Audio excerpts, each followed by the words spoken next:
네, 뉴스의 조수빈입니다.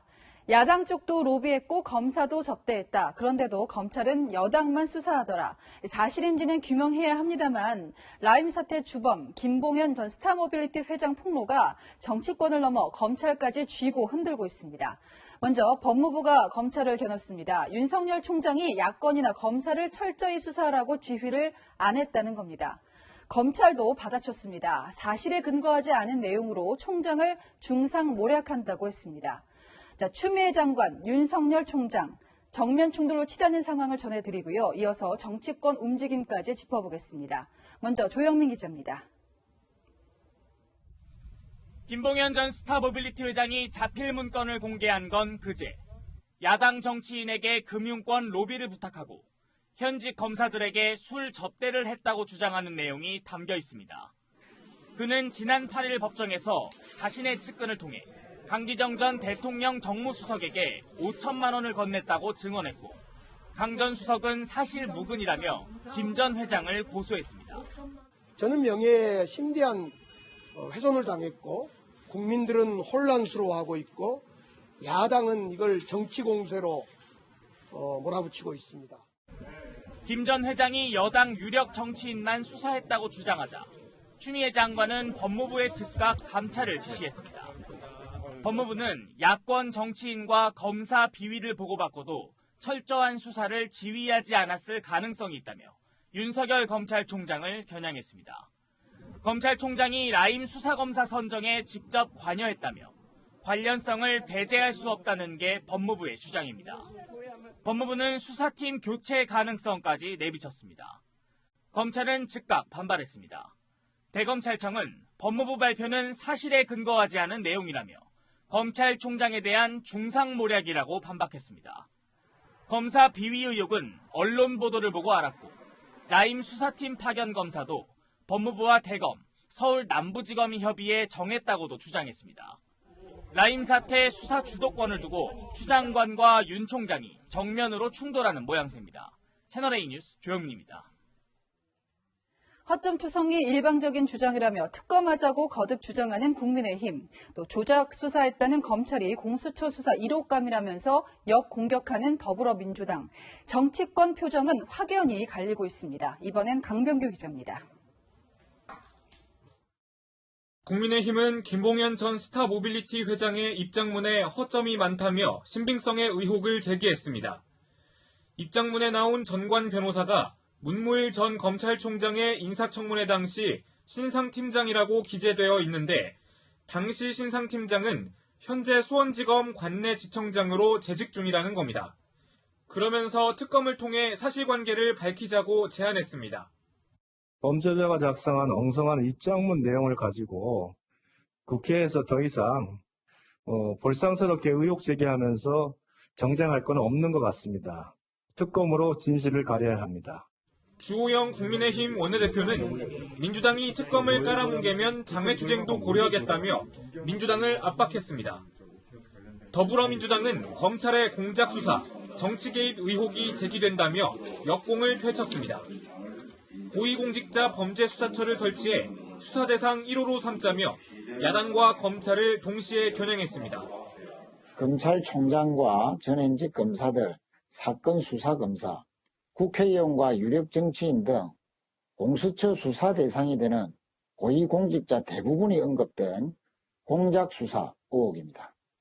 송영길 민주당 의원 역시 SNS에 검찰이 검찰, 야당 정치인들에 대한 로비 진술을 묵살했다면 심각한 범죄라고 주장했습니다. 여야는 내일 열릴 국회 법사위 국정감사에서 라임과 옵티머스의 정관계 로비 의혹을 놓고 공방을 이어갈 전망입니다. 채널A 뉴스 강병규입니다. 네, 전국을 강타하는 라임 사태 취재 기자와 함께 좀 더 짚어보겠습니다. 사회부 정현우 기자 나왔습니다. 정 기자, 법무부가 이 별개의 사건에 대해서 직접 감찰에 나서는 경우는 굉장히 이례적이지 않습니까? 네, 보통 검찰 내부 사안은 대검찰청이 감찰해왔는데요. 이번 사건은 이례적으로 법무부가 직접 나섰습니다. 그제와 어제 이틀 연속으로 법무부 관계자가 김 전 회장이 있는 서울 남부구치소로 찾아가서 검사 접대와 비위 의혹 등 입장문의 진위를 확인하는 조사를 벌인 건데요. 법무부 감찰 규정에선 직접 감찰하는 경우를 크게 4가지로 정해놨는데 예. 이번 사건은 이 중 사회적 이목이 집중돼 있는 경우라는 게 법무부의 설명입니다. 그런데 이 조항은 검찰의 자체 감찰로는 공정성을 인정받기 어렵다고 보일 때 네. 이런 전제를 달고 있습니다. 검찰에게 이 사건을 맡길 수 없다는 법무부의 인식을 엿볼 수 있는 거죠. 네. 이뿐만이 아닙니다. 별도의 수사팀도 법무부가 따로 꾸리겠다는 뜻을 내비쳤고요. 여기다가 대검찰청이 중상모략이라고 받아치기도 했는데요. 이러한 상황을 어떻게 이해해야 됩니까? 결론부터 말씀드리면 추미애 법무부 장관과 윤석열 검찰총장이 이 라임 사건을 계기로 다시 주도권 싸움에 나선 것으로 보입니다. 시간 순서대로 좀 정리해드리면요. 김봉현 전 회장이 현직 검사 접대 또 짜맞추기 수사 의혹을 제기한 건 그제 오후입니다. 네. 8시간이 채 지나지 않아서 법무부가 직접 감찰에 나섰고 어제 저녁 대검찰청은 서울 남부지검 라임 사건 수사팀의 관련 의혹들을 수사를 통해서 규명하라고 지시했습니다. 예. 그런데 법무부가 감찰에 나선 지 만 이틀도 되지 않은 오늘 오후에 감찰 결과를 공개하면서 별도의 수사 주체와 방식을 검토 중이라고 한 겁니다.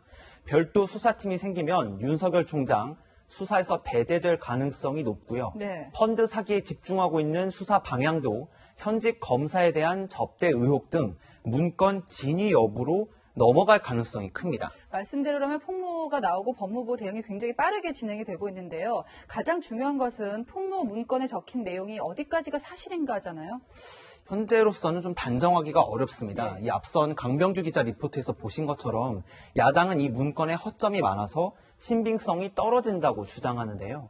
예를 들어 보면 문건에서 김 전 회장은 자신을 찾아와 회유했던 변호사가 문무일 전 검찰총장의 인사청문회 당시 신상팀장으로 참여했다고 적었는데요. 네.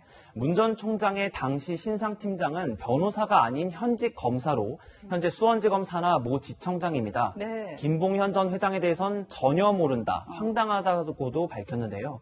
김 전 회장 측은 이름보다는 출신 지역이나 이력으로 사람을 기억하고 있고 예. 정확한 실명은 외부에 있는 자료를 봐야 알 수 있어서 일부 착오가 있을 수는 있지만 네. 거짓은 아니라고 밝혔습니다. 사람에 대한 이야기가 맞지 않는 부분을 짚었고요. 또 이 문건이 지난달에 쓰여진 거잖아요. 그런데 한 달이 지나서야 이제서야 공개가 된 것을 두고도 말이 나오는데요. 네, 문건이 작성된 날짜는 말씀하신 것처럼 지난달 21일입니다. 그런데 문건이 공개된 건 바로 이틀 전이다 보니까 공개 시점을 저울질한 게 아니냐는 의혹이 일고 있는데요. 김 전 회장 측은 문건의 작성 경위를 강조했습니다. 고교 동창이었던 김모 전 청와대 행정관이 자신에게 뇌물을 받은 혐의로 지난달 18일 징역 4년을 선고받았는데요.